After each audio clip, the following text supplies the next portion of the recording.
That air was so insane. I remember when it happened and I was just like, whoa, this is scary for the surfers on the championship tour. Sierra Kerr, big carve to start. Another, she kind of has a much different style than Pua, but you can tell. Whoa. Yeah. Okay. Yeah. Here we go. That was textbook Sierra Kerr right there. She has a way of lighting up the crowd anytime she serves. She's set up for a big air. She's set up for a big snap. She's ready for anything, as she showed right here. One thing I feel watching Sierra is anticipation. I'm anticipating something big from her, and the way that she's engaged in this wave, she's showing aggression. She dips that hand in the white water, dips her hand in the face as she's doing the bottom turn. That was huge. Kind of like a Seal Beach, south side almost. Okay. This wave called Petacalco. It doesn't really break that much anymore because the sand doesn't really get the way it used to be. But that was one of the heaviest waves in the Americas. Oh, here's Mexico's Cleland Jr. Good-looking wave on the backhand. Vicious snap there. Hangs on to that one. Teetering on the edge. One more snap. Backhand float. Airdrop to the finish. He got his number, and he just turned the heat. And how's that no claim looking over, too? He's like, you see that or what? That was some flow. And he just made this wave. This wave had a family, Kaipo. This wave had a family, and Alan Cleland did not care. Incredible turn right there. Straight up into it. Love the way he grabbed the rail on the bottom turn. And the variation with the finish right there. The final closeout section is just going to be more and more challenging because the tide is drawing out. Here we go, Alan Cleland Jr. under priority with loading up off the bottom. Big spray off the top. One more hooking turn, building some momentum here. He's got more for us. Another hook on the backhand. Cleland winds up, chops it down for the finish, and the body language, that tells me he's pretty stoked. Did he improve upon the 6.5? I don't know if it's just emotions, but I think he did. Let's look at the replay here. Beautiful fade, too. Great read here by Junior. Straight up into the lip right there. A lot of spray. Second turn. Love the way he faded that bottom turn again. The second turn was even better than the first one, Kaipo. The wave kind of fizzled out here at the end, but he did very well just to finish it off and was able to fit one more in. And as you mentioned, the body language right there. You know what's interesting out here? Sometimes we'll get a little riptide that'll form. The boys are having a paddle. Kade opting to use his priority. Let's see if it's beneficial. Nice first hit. He's kind of got to work around the section. See, it's got a little bit of a chunk, a little warble. Is he going to come to this inside bowl and smashes that thing? Does he hang on? Oh. Rides out. Oh, yeah. I see you. Uh-huh. He might have been pointing at Jet Schilling. Yeah. He does have a film called Interlusion, which I'm going to watch tonight because I'm a new Kyle Martin fan. Kade Matson doesn't have a lot of footage now because he's just getting back into the swing of things after being out of the water for 8 months, Rosie. He's looking loose, limber, and ready to go. Yeah, he's looking insane, and this is going to be the best wave of the heat. And like Rob said, good use of priority. He's over it. The score comes through a 5.57, so it was a decent wave, but maybe hampered a little bit by the similarity of the maneuvers down the line, even though they were great turns, kind of three of the same turns. And Adur's out the back. Adur now with the potential victory lap. He's going to make that one. Tired of falling on that inside section. Yeah, that was solid. That could be improving on his 5.83. Not like he needs it, though. 38 seconds left. Tommy Coleman did put up a fight. And they look super peaky and nice, but it doesn't offer you that first critical section. Then you're just left with that flatter midsection. Here we go, Cops. Kauli Vaast. Excellent rail work on the first turn and carves through again. The Tahitian going through the paces, meets the oncoming section, timed perfectly for the closeout maneuver. Uli's been so patient on that rail line. Watch his rails, Cops. They never catches. It's just such a beautiful connection with this wave. This turn right here, just so well timed with that layback maneuver. He doesn't want to let another guy through the traps and have someone else claim one of those titles. Well, with 5 minutes remaining and Kauli Vaast out in the lead with an 8.5 and a 7.43. Saxon Reber The Australian needs to do some busy work and needs to do it right away. He's in a combination of with a 15.932 wave total. Vaast just on a taller wave. Beautiful opening maneuver, really setting up down the line. A lot of speed. Lays into that one with a bit of foam on the face. Wow, that third turn. Small in stature, but he's got a big heart, and you can definitely see it on display right there, Kaipo. This is already turning into a great heat. That one fall that he had on the previous wave, that's gone. Yeah, well, 5.67 checks it. He takes the lead just for the moment. Here's Jackson Bunch. Just needed a 2.17 to retake that lead. He just got that number. How much can he add to it? Quite a bit. Dynamic finish, lip glide, and just a punch at the end there for the young boy from Maui. I like this heat, Kaipo. I like this heat a lot.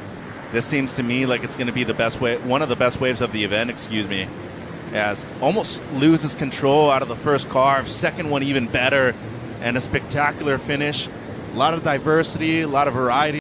When you look at the men's side, it's been a while since a European has won. I believe Vasco Ribeiro was the last person to win in 2014 in Portugal, then Maxime Housineau in 2009. Jackson Bunch. Some clean surfing. The green Minami just glowing on the wave face, and Jackson signals the judges and says, hey, show me the numbers. Excellent carve right there. The way he brought it down all the way, straight up into the lip, even blows the tail out a little bit. And then this finish, up and over the section. Decent combo on the outside. Here's Junior. Alan Cleland just chops it off the top.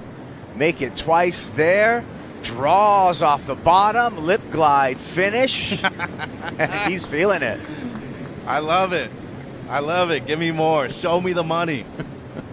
He's found his rhythm, not only as a competitive surfer, but I think just as a person. Normally don't fall. And you saw it right there, stayed on his feet. This first turn, though, as good as it gets, straight up into the lip. Even slid the tail once he reached the lip. Comboed it up with the second one, more of a setup.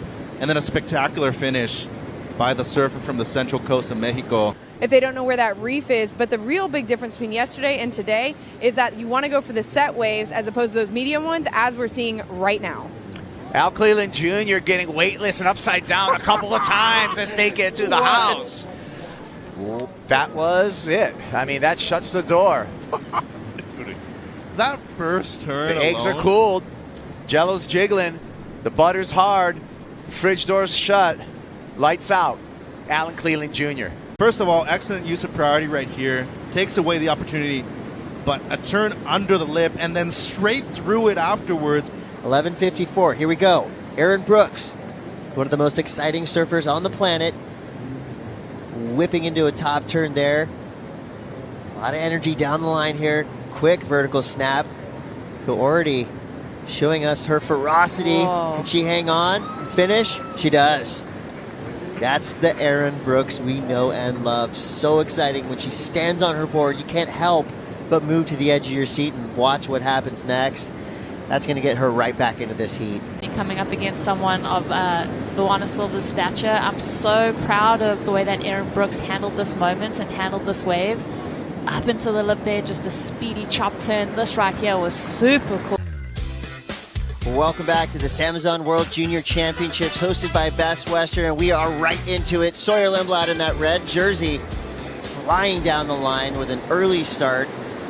Just a few minutes into this heat, and Sawyer is ripping her way to the beach. What a way to start quarterfinal heat number 2. Chris Cote here with Rosie Hodge, the San Clemente Cyclone. Up and riding on this wave. Beautiful connection with that lip line. Just engaging that rail. This second turn was so well placed to me. The timing from her has just been amazing. That's one of the luxuries of being a Southern California amateur surfer is you've got a lot of events to choose from. So she's going to let Sol go on this one. Needing a 7.54. Comes around a big section, straight into the pocket. A beautiful backside snap. Another great turn right in the pocket. Sol Aguirre making her case. Third turn, this wave opening up through to the inside. Another opportunity. Throwing spray to the sky. Sol Aguirre, a clutch wave ridden all the way to the sand. She's loving it. You can hear the crowd on the beach silenced, as I would assume. Sawyer Lindblad has a crew down here. Sol Aguirre just traveling with her dad. But you could hear whistles and cheers going up, and they are well-deserved. What a wave from Sol Aguirre. Sawyer's priority. She takes off on this medium-sized wave. This first turn, beautiful on rail. She flips that board over onto its edge. Second turn, a lot of spray. And all week long we've been saying, you know, the end of these waves, crucial. That score could have been up in the excellent range had he ridden out. We'll see what happens now. Eli Hanneman, a perfectly placed first snap, gets around a big section. Beautiful whipping backside turn. Spray to the sky, another massive hook. Perfectly timed, keeping things calm. He's got more. Just relax. He's got more. I like that claim. So he decides to kind of whip it up in the lip there. First look at that turn. Beautiful bottom turn. Lots of spray. And then that release there. At the SAMBAZON World Junior Championships, Jarvis Earle already on a backup. Throws the layback hack. Dynamic turn for the goofy foot out of Australia. Taking a little bit of a low-high approach. Lip glide landed, smiles at the judges, knows he got his job done. I think we might be seeing the first perfect score of the event. If it's not, you know, a 10, it's got to be up there in the 9s. That first turn was ridiculous, Kaipo. It was ridiculous.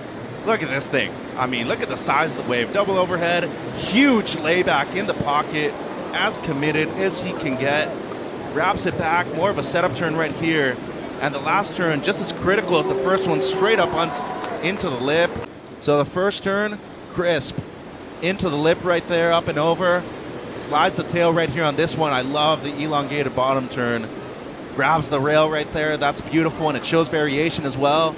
And just a destructive finish right there at the end. And that's one of the highest waves of the event so far. Crisp. Into the lip right there, up and over.